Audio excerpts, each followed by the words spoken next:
Ready.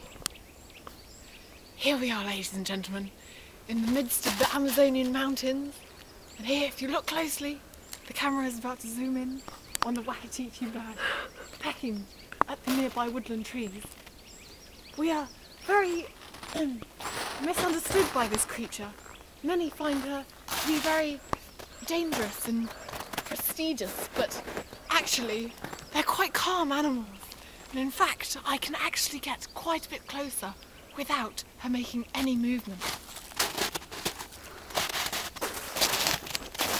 As you can see, she's building a nest out of twigs as the winter is coming to an end, and soon she'll fly up into the sky and make a nest.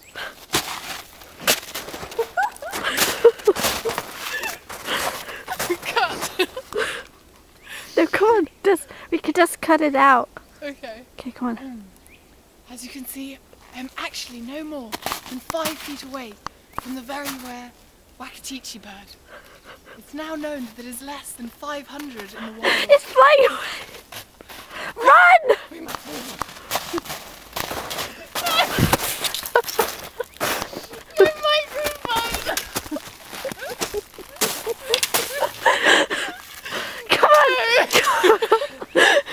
Oh, I'm sorry, ladies and gentlemen. One moment, please. Oh, okay. As we follow the Wakateachi bird into the wild, we can see that they are very picky about what twigs they use. Here, we have bush and shrub, in which they're finding out the density of the snow. By finding out the density of the snow, they can actually understand the climate and whether they are actually in time with seasons, as global warming is really messing them up. I actually can't get any closer without the Wakateachi bird calling a signal attack from all the other Wakateachi birds around, which you can actually hear if you listen closely. I think, well, this is unusual actually. They're now sticking sticks into the snow. Many of us have seen this but not quite understood its purpose. We believe that possibly they're checking the safety and stability of the area around them for when they make nests.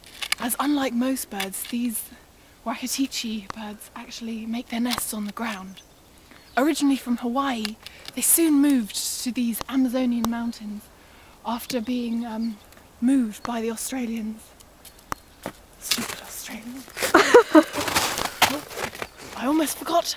I'm not actually allowed any closer. Otherwise we shall be under attack.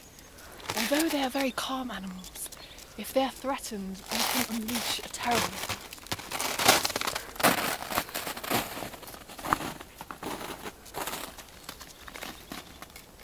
From here I can come a lot closer without them actually seeing me. And if I put my hand into the wind, I can see that it's going that way, which means the Wakateachi bird can't smell me. They actually have large nostrils, if you look closely, on the end of their beak. If you zoom into that beak, you can see their nostrils are actually between 5 and 20 millimeters long.